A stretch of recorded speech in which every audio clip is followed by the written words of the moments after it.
조용한 전쟁이 현재 진행 중입니다. 폭발이나 공식적인 선언은 없습니다.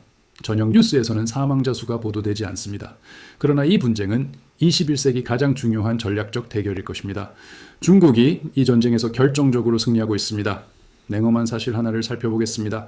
중국은 전 세계 중위토류 원소의 99% 이상을 정제합니다. 이 수치는 60%도 아니고 80%도 아닙니다. 99%입니다. 이는 모든 첨단 전투기와 모든 유도미사일, 모든 핵 잠수함이 중국이 통제하는 공급망에 의존한다는 의미입니다. 이러한 물류망은 모든 전기차 배터리와 모든 인공지능 데이터 센터 칩에 기반이 됩니다. 또한 모든 차세대 무기체계도 지탱합니다. 이러한 의존성은 지구상의 모든 국가가 구축한 시스템에도 해당됩니다. 2025년에 중국은 이러한 지배력을 무기화할 준비가 되어 있음을 보여주었습니다. 중국은 광범위한 수출 통제를 부과했습니다. 이러한 조치들은 방위산업체, 전기차 제조업체, 반도체 회사에 큰 파장을 일으켰습니다. 이 혼란은 수개월 동안 지속되었습니다. 가격이 급등했고 생산 라인은 상당히 느려졌습니다. 서방은 분석가들이 20년 동안 경고했던 내용들을 마침내 인정했습니다. 중요한 질문은 이러한 각성이 제때에 일어났는지 여부입니다. 사용 가능한 데이터는 그렇지 않다고 시사합니다. 이 비디오는 중국이 이 독점권을 어떻게 구축했는지 정확히 설명할 것입니다. 이 결과가 우연이 아닌 고의적인 것이었음을 알게 될 것입니다. 또한 이러한 필수 광물이 무엇이며 단기적인 대체제가 왜 존재하지 않는지 명확히 할 것입니다. 또한 오늘날 미국이 중국산 재료 없이는 건설할 수 없는 특정 무기 체계를 강조할 것입니다. 중국이 이러한 통제를 시작한 2025년의 사건들을 자세히 설명하겠습니다. 현재 1년간의 휴전 의미가 설명될 것입니다. 우리는 또한 2026년 11월에 이 임시기간이 끝날 때의 영향을 살펴볼 것입니다. 덧붙여 이 상황에 내재된 투자 기회를 정확히 짚어보겠습니다. 이는 상당한 규모입니다. 기관 투자자와 국방 전략가들이 사용하는 심층 분석을 원하시면 오지웰스라고 댓글을 달아주세요. 그렇지 않으셔도 괜찮습니다. 그러나 글로벌 권력에 보이지 않는 구조를 이해할 준비가 되셨다면 저와 함께 하십시오. 먼저 히토류 원소가 진정으로 무엇인지 이해해 봅시다. 또한 히토류 원소가 왜 실제로 희귀하지 않은지 살펴보겠습니다. 가장 흔한 오해를 먼저 명확히 해야 합니다. 이 이해는 이어지는 모든 것에 중요합니다. 히토류 원소는 희귀하지 않습니다. 주기율표에는 이러한 원소 17개가 나열되어 있습니다. 여기에는 너디뮴, 디스프로슘, 터뷴, 이트륨이 포함됩니다. 다른 예로는 란타넘과 대부분의 사람들에게 생소한 이름의 원소들이 있습니다. 이러한 원소들은 구리나 아연과 유사한 양으로 지구 지각 내에 존재합니다. 히토류라는 이름은 처음 발견되었을 때 찾기 어렵다고 여겨졌던 역사적 유산입니다. 어려움은 희소성에 있지 않습니다. 진정한 문제는 땅에서 추출된 후에 발생합니다. 히토류 광석은 매우 복잡한 일련의 과정을 거쳐야 합니다. 이러한 절차는 화학적으로 집중적이며 환경에 해롭습니다. 여기에는 여러 단계가 포함됩니다. 채굴, 분쇄, 분리, 정제, 그리고 마지막으로 합금입니다. 이러한 단계를 거친 후에야 현대 제품에 사용되는 고성능 자석과 재료로 변모합니다. 이 가공 단계가 중요한 병목 현상입니다. 여기서 중국은 40여 년 동안 독점권을 발전시켰습니다. 중국은 전 세계 확인된 히토류 매장량의 약 48%를 보유하고 있습니다. 또한 전 세계 히토류 채굴량의 대략 70%를 담당합니다. 그러나 이러한 수치만으로는 중국의 진정한 영향력을 완전히 전달하지 못합니다. 중국은 전 세계 히토류 분리 및 가공 능력의 90%를 통제합니다. 또한 히토류 자석 제조의 93%를 장악하고 있습니다. 가장 중요하게도 중국은 중히토류 가공의 99% 이상을 통제합니다. 중히토류 원소에는 디스프로슘, 터뷴, 홀뮴이 포함됩니다. 이 특정 원소들은 중요한 군사 및 첨단 기술 응용 분야에 필수적입니다. 이러한 원소에 대한 중국의 지배력은 현대 글로벌 경제에서 거의 절대적인 독점을 구성합니다. 덩샤오핑은 1992년에 이 사실을 인지했습니다. 그는 중동에 석유가 있다면 중국에는 히토류가 있다고 유명하게 언급했습니다. 이는 단순한 발언이 아니었습니다. 대신 전략적 독트린의 발표를 의미했습니다. 중국 베이징은 30년 동안 인내심 있고 정확한 실행으로 그 독트린을 시행했습니다. 이 시기 동안 서방 정부와 기업들은 비용 효율성을 우선시했습니다. 그들은 주변에서 진화하는 지정학적 구조를 대체로 무시했습니다. 중국이 이 독점권을 어떻게 구축했는지 그리고 누가 이를 허용했는지에 대한 설명입니다. 이 지배력은 지질학적 우연의 결과가 아니었습니다. 이는 의도적인 국가정책의 계획된 결과였습니다. 서방 국가들은 이러한 상황을 적극적으로 가능하게 했습니다. 1980년대부터 중국은 히토류 가공을 통제하기 위한 국가 전략적 결정을 내렸습니다. 중앙정부는 채굴 작업에 보조금을 제공했습니다. 또한 국영 가공시설을 건설했습니다. 중국은 어떤 서방 민주주의 국가에서도 정치적으로 불가능할 규모의 환경 파괴를 용인했습니다. 예를 들어 내몽골의 광미 저수지는 전 세계에서 가장 유독한 산업 단지 중 하나입니다. 내몽골은 세계에서 가장 큰 히토류 채굴 지역으로 자리하고 있습니다. 이 지역의 노동자들은 방사성 물질과 중금속에 만성적으로 노출되었습니다. 주변 지역 사회는 건강과 환경 피해에 대해 혹독한 대가를 치렀습니다. 그러나 베이징은 이러한 비용을 전략적 지배를 위해 필수적인 것으로 받아들였습니다. 이 접근 방식은 효과적이었습니다. 서방 채굴 회사들은 엄격한 환경 규제에 직면했습니다. 또한 높은 인건비와 씨름했고 국가 보조금도 부족했습니다. 결과적으로 그들은 가격 경쟁에서 단순히 이길 수 없었습니다. 하나씩 미국, 유럽, 호주, 일본의 히토류 가공 시설들은 운영을 중단했습니다.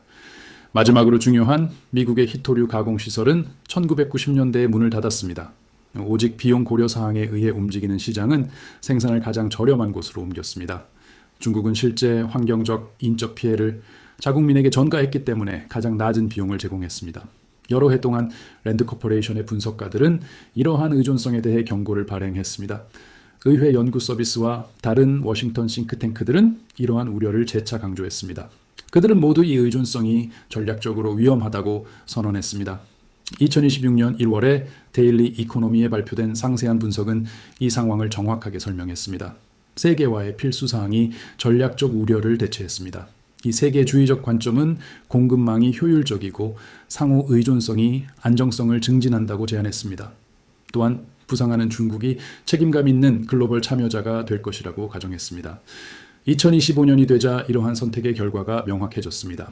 이제 미국이 중국 없이는 생산할 수 없는 무기들을 살펴보겠습니다. 이 문제는 이 시점에서 명확하게 드러납니다. 이는 단지 추상적인 무역 정책 문제가 아닙니다. 이것은 미군의 작전 준비 태세에 직접적인 영향을 미칩니다. 모든 F-35 전투기는 900파운드 이상의 히토류 물질을 포함합니다. 이것은 미국의 가장 진보된 전투기입니다.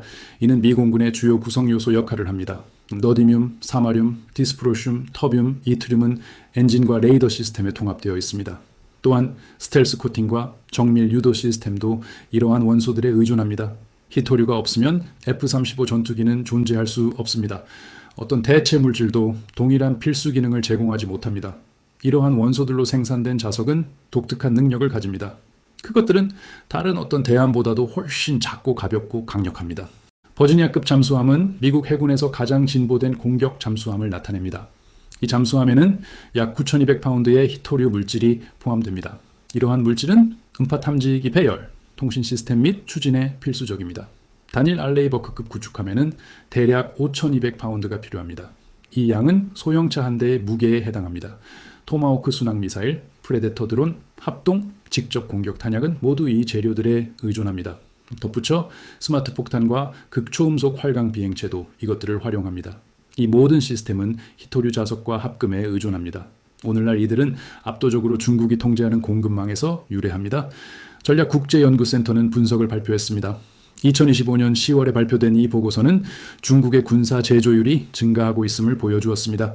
중국은 미국보다 5에서 6배 더 빠르게 생산 규모를 늘리고 있습니다. 이러한 격차 확대는 논의 중인 히토류 의존성 때문이기도 합니다. 중국은 자체적인 군사력 증강을 가속화할 뿐만이 아닙니다. 또한 미국이 자체 국방 생산에 필요한 바로 그 재료들을 통제합니다. 2022년에 F-35 전투기 엔진이 중국에서만 조달된 히토류 자석을 포함하고 있음이 발견되었습니다. 결과적으로 F-35 전투기 생산이 중단되었습니다. 펜타곤은 결국 임시 해결책을 고안했습니다. 그러나 이 사건은 이러한 영향력이 어떻게 작동하는지 실제 사례로 보여주었습니다. 정부 책임 사무국, 즉 GAO는 이후 추가 지원을 확인했습니다. F-35 블록4 업그레이드 프로그램은 이제 2031년까지 연기될 수 있습니다.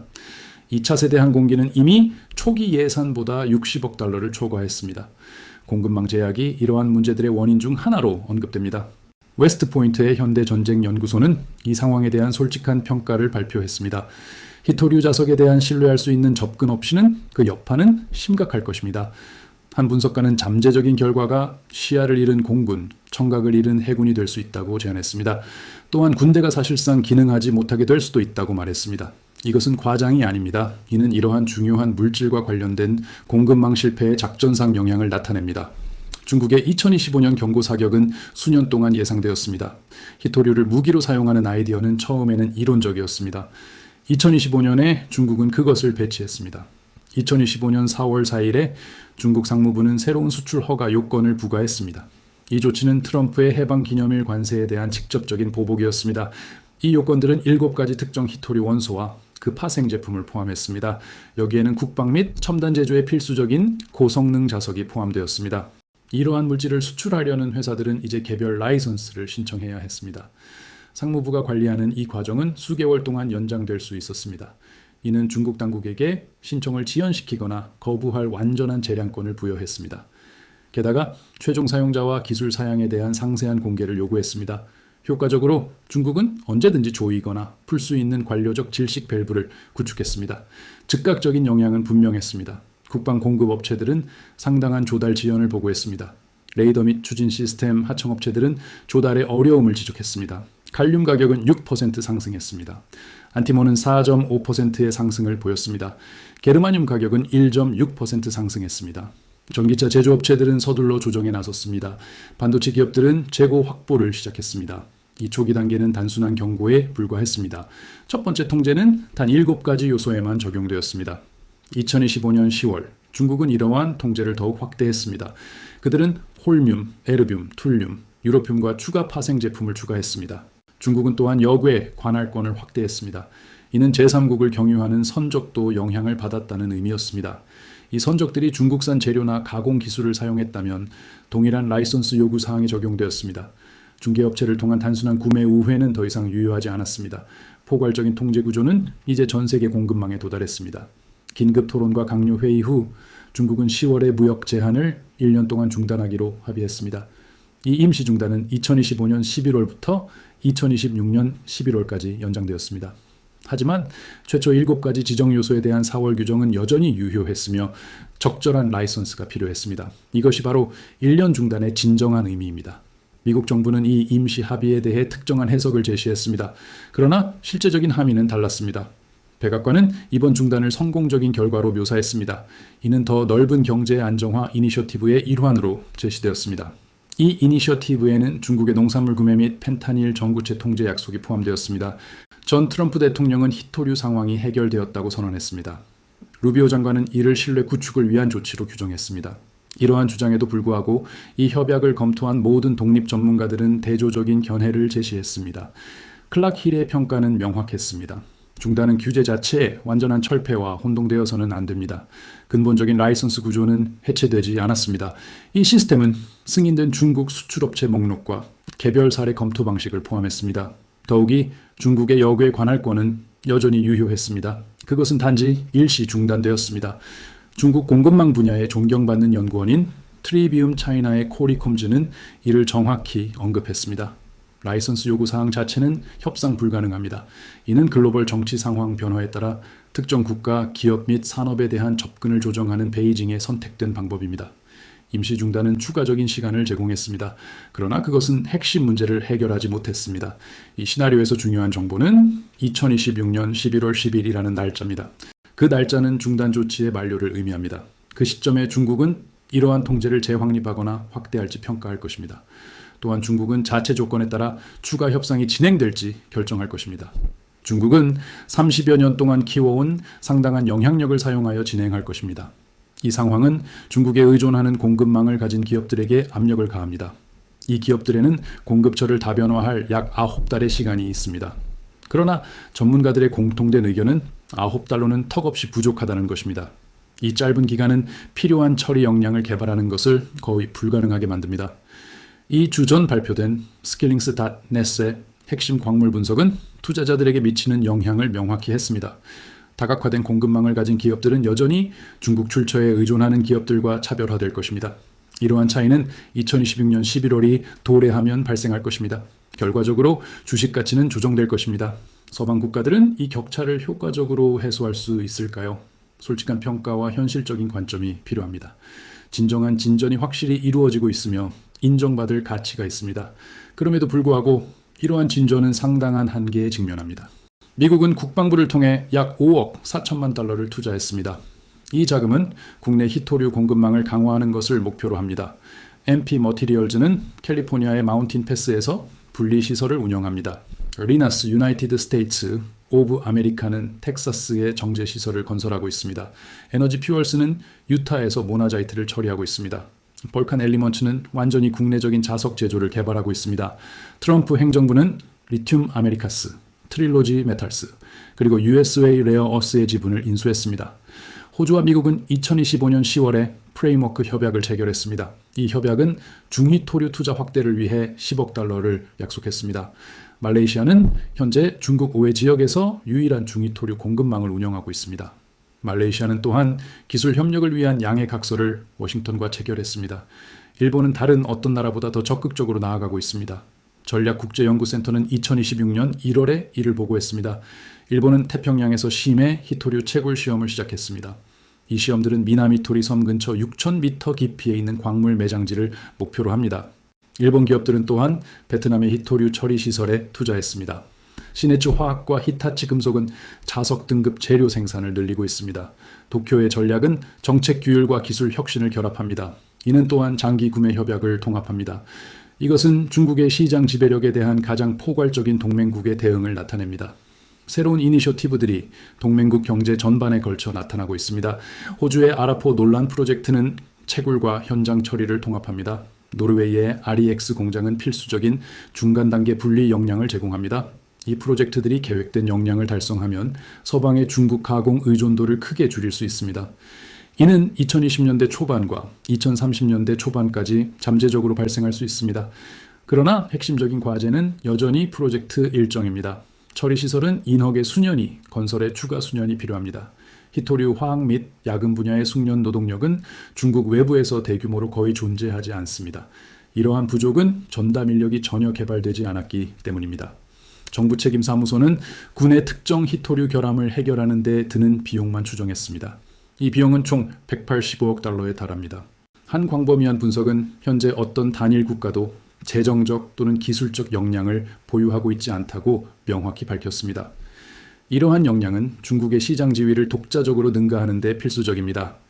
2021년 국방수권법에는 특정 조항이 포함되었습니다. 이 조항은 무기 시스템이 중국에 의해 채굴, 정제, 분리 또는 용융된 재료로 만든 자석을 포함할 수 없다고 규정합니다. 이 규정은 2027년에 발효됩니다. 그 마감일은 단지 11개월 남았습니다. 그러나 그 요구사항을 충족하는 데 필요한 국내 생산 역량은 아직 필요한 규모로 존재하지 않습니다. 법은 명확한 의무를 확립했습니다. 그러나 공급망은 일정에 발맞추지 못했습니다. 이 부문을 주시하는 투자자들에게 히토류 상황은 명확하고 지속적인 투자 전제를 제시합니다. 이 전제는 어떤 단일 정치적 결과와도 무관합니다. 구조적 의존성은 어느 당이 집권하든 해결하는 데 수년이 걸릴 것입니다. 중국 외부에서 히토류 처리 역량을 개발하는 기업들은 단연간의 구조적 성장 환경에서 운영됩니다. 정부 계약과 국방자금은 상당한 이점을 제공합니다. 또한 쿼드와 주요 7개국 광물 안보 파트너십을 통한 협력 노력도 기여합니다. 이러한 요인들은 미국과 중국 관계가 개선되든 악화되든 지속될 것입니다. 가장 심각한 시나리오에서도 모든 서방 정부는 이제 이 의존성을 용납할 수 없다고 인식합니다. 구리 가격은 이미 이러한 현실을 반영하고 있습니다. JP모건은 인공지능 데이터 센터 확장만으로 2026년에 47만 5천 톤의 구리가 필요할 것으로 추정했습니다. 이 수치는 2025년에 11만 톤과 비교됩니다. 에너지 전환과 국방력 증강은 이러한 수요를 더욱 심화시킬 것입니다. 핵심 광물은 일반적으로 구조적인 공급 부족을 겪고 있습니다. 단 1년의 외교적 이해가 이러한 부족을 해결하지 못할 것입니다. 2026년 11월 마감일은 이 분야의 모든 투자자가 주목해야 할 날짜입니다.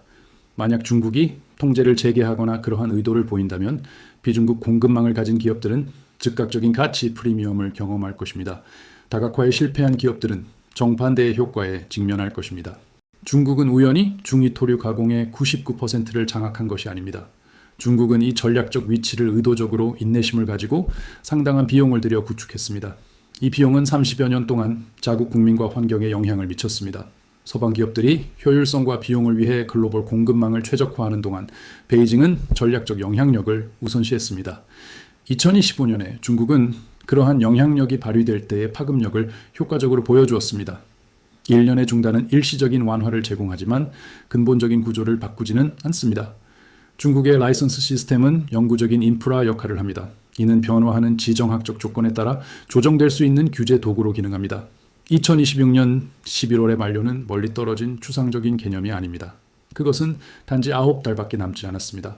이 마감일을 관리 가능하게 만들 대체 서방 공급망은 현재 필요한 규모로 존재하지 않습니다. F-35 항공기는 중국산 자석 없이는 비행할 수 없습니다. 잠수함은 중국산 히토류 없이는 운용될 수 없습니다.